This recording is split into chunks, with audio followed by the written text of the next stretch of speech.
Telugu Desam party కూటమి అధికారంలోకి వచ్చిన తర్వాత గత వైఎస్ఆర్ కాంగ్రెస్ పార్టీ విధానాలతో ఆర్థికంగా దివాలా తీసిన ఆంధ్ర రాష్ట్రాన్ని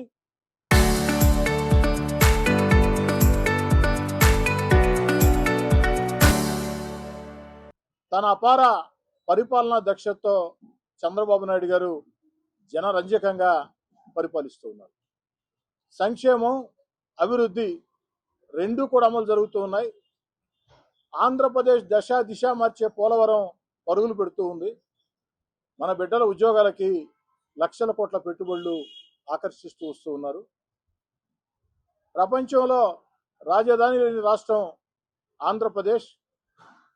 ఆ ఆంధ్రప్రదేశ్కి అమరావతి లాంటి అద్భుత రాజధానిని చంద్రబాబు నాయుడు గారి నేతృత్వంలో భారత ప్రధాని నరేంద్ర మోడీ గారి ఆశీస్సులతో అద్భుతంగా మహోద్భుతంగా జరుగుతుంది.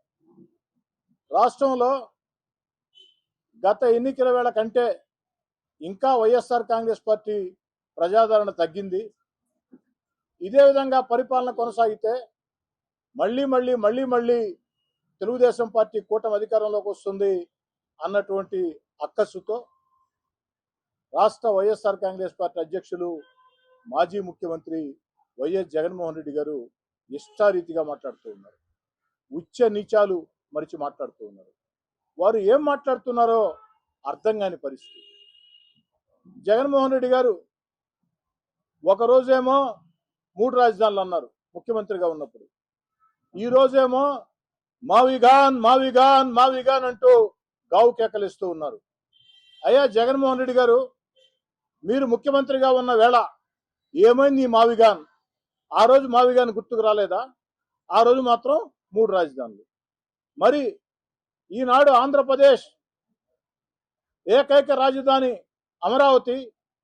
అమరావతిని భవిష్యత్తులో ఎవరు కూడా శాశ్వతంగా కదిలించలేరు అన్న రీతిలో భారత పార్లమెంటులో బిల్లు ఆమోదం పొందితే ఈ దేశంలో ఉండే అన్ని రాజకీయ పార్టీలు, ఒక్క వైఎస్ఆర్ కాంగ్రెస్ పార్టీ తప్ప, బీజేపీ దగ్గర నుంచి, కాంగ్రెస్ దగ్గర నుంచి, సమాజ్వాదీ దగ్గర నుంచి, రాష్ట్రీయ లోక్దళ్ దగ్గర నుంచి, శరద్ పవార్ పార్టీ వద్ద నుంచి, డిఎంకే వద్ద నుంచి, ఆ పార్టీ ఈ పార్టీ తేడా లేకుండా ఒక్క వైఎస్ఆర్ కాంగ్రెస్ పార్టీ తప్ప అన్ని రాజకీయ పార్టీలు కూడా భారత పార్లమెంట్ లో అమరావతి ఏకైక రాజధాని, అమరావతి ఆంధ్రప్రదేశ్ శాశ్వత రాజధాని బిల్లు ఆమోదం పొందింది.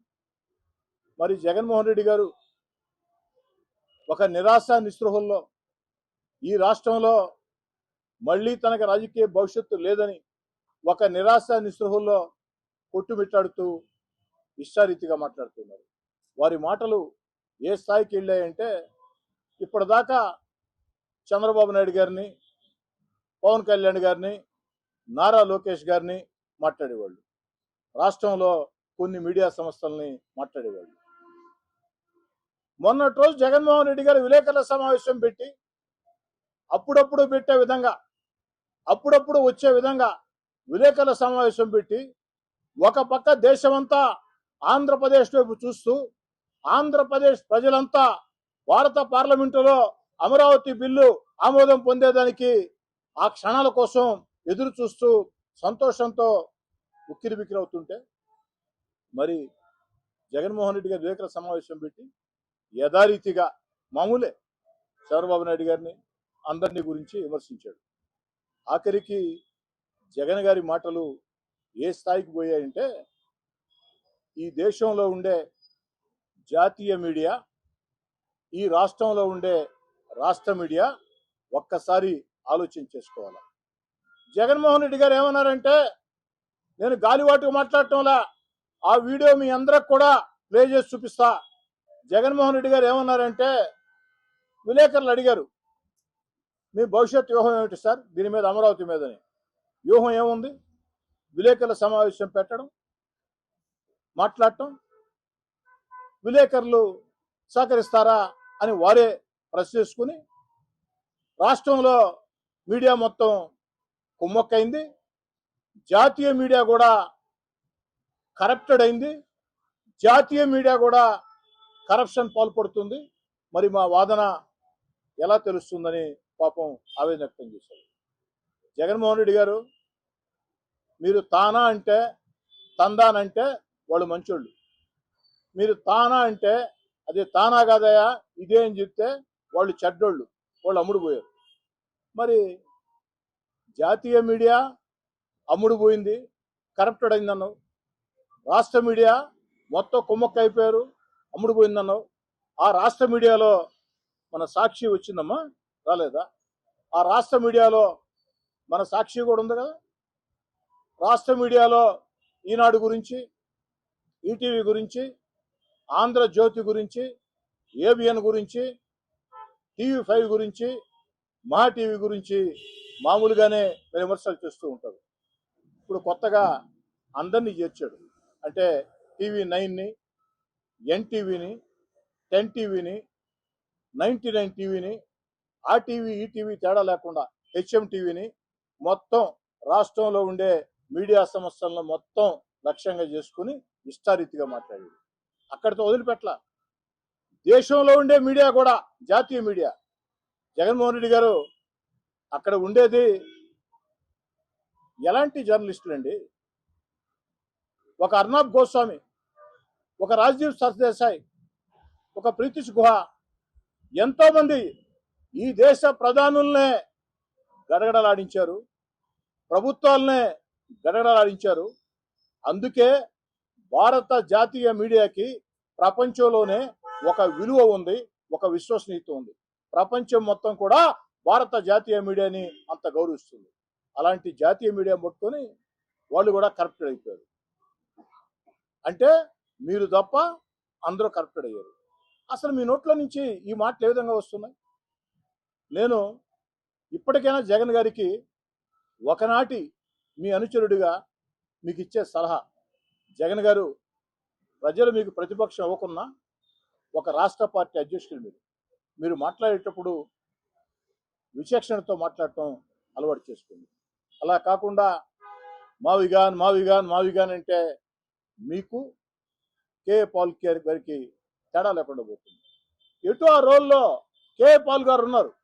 రాష్ట్రంలో రాజకీయాల్లో వినోదాన్ని ఇచ్చేదానికి కే పాల్ గారు ఉన్నారు. మీరెందుకు జగన్మోహన్ రెడ్డి గారు కే పాల్ గారితో పోటీ పడతారు? మీరెందుకు జగన్మోహన్ రెడ్డి గారు కే పాల్ స్థానాన్ని భర్తీ చేయాలనుకుంటున్నారు? మీరు పోటీ పడాల్సింది చంద్రబాబు నాయుడు గారితో, మీరు పోటీ పడాల్సింది పవన్ కళ్యాణ్ గారితో, మీరు పోటీ పడాల్సింది నారా లోకేష్ గారితో. అంతేగాని కే పాల్ గారితో పోటీ పడి వారి స్థానం కోసం మీరు ఎందుకు ఆరాటపడుతున్నారు నాకు అర్థం కావట్లేదు.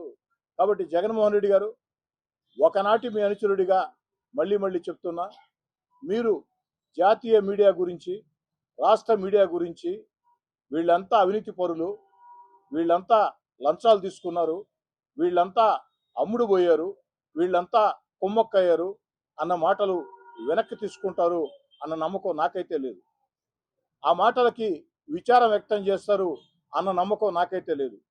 క్షమాపణ చెప్తారు అన్న ఆశ అసలే లేదు.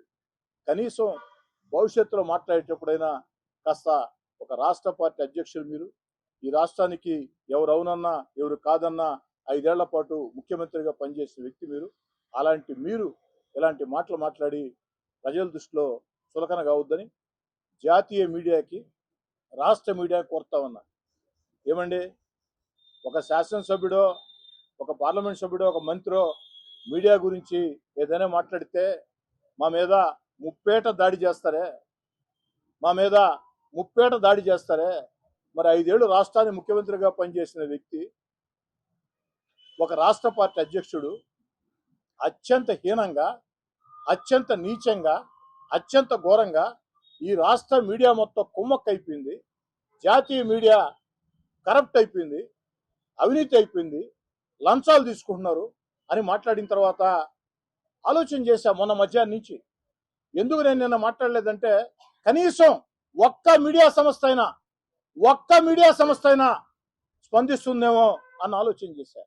కానీ నాకు తెలిసి ఇప్పటిదాకా ఎవరో కూడా ఏ మీడియా సంస్థ కూడా ప్రశ్నించిన పాపన పోలా.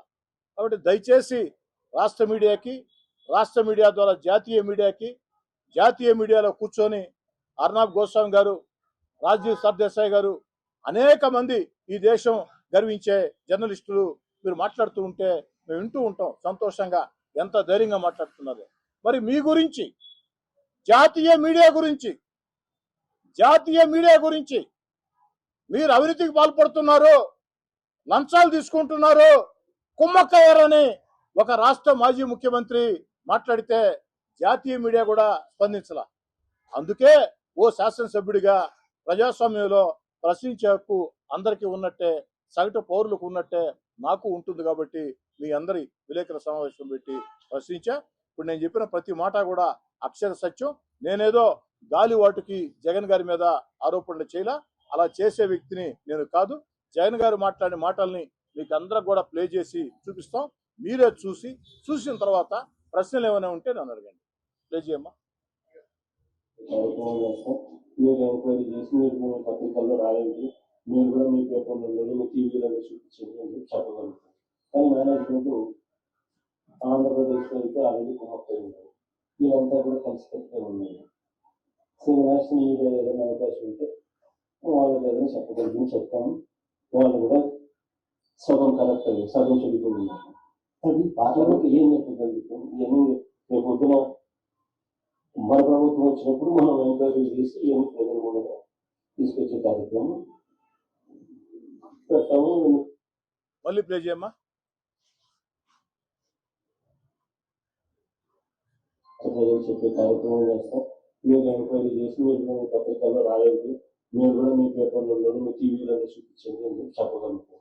కానీ మేనేజ్మెంట్ ఆంధ్రప్రదేశ్లో అయితే ఆల్రెడీ కుమ్మక్కై ఉన్నారు. వీళ్ళంతా కూడా కలిసి కట్టుగా ఉన్నారు. సో నేషనల్ మీడియా ఏదైనా అవకాశం ఉంటే వాళ్ళకి ఏదైనా చెప్పగలిగింది చెప్తాము. వాళ్ళు కూడా సగం కరెక్ట్ అయ్యి సగం చెడిపోయి ఉన్నారు. అది పార్లమెంట్ ఏం చెప్పగలుగుతాం? ఇవన్నీ రేపు పొద్దున మరో చెప్పండి సార్. ఏమే ఎమ్మెల్యేలు మేమేమన్నా పొరపాటు ఒక మాట అంటే మా మీదకి మగిలిత్తుకొని వస్తారా?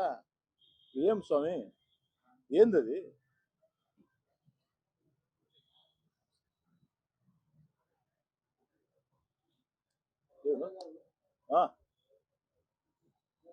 బాలకృష్ణ గారు ఇంకా వినపడలేదే గొంతు అనుకుంటా ఉండా.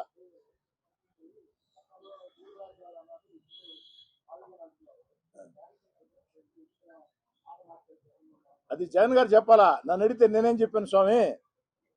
నేను అడిగింది అదే. మావిగాన్ అంటూ గావు కేకలేస్తున్నావు జగన్ గారు. 5 ఏళ్ళు అధికారంలో ఉన్నావు. అప్పుడు ఈ మావిగాన్ ఏమైందని? అప్పుడేమో 3 రాజధానులు, ఇప్పుడేమో మావిగాన్. అసలు ఎంత ఆశ్చర్యం అంటే ప్రపంచంలో ఉండే తెలుగు వాళ్ళందరూ కూడా ఆంధ్రప్రదేశ్కి ఒక శాశ్వత రాజధాని వస్తుందని సంతోషపడుతుంటే, ఒక శుభం జరిగే వేళ ఏదో వివాహానికి వెళ్ళి ఆ యొక్క దీవించమంటే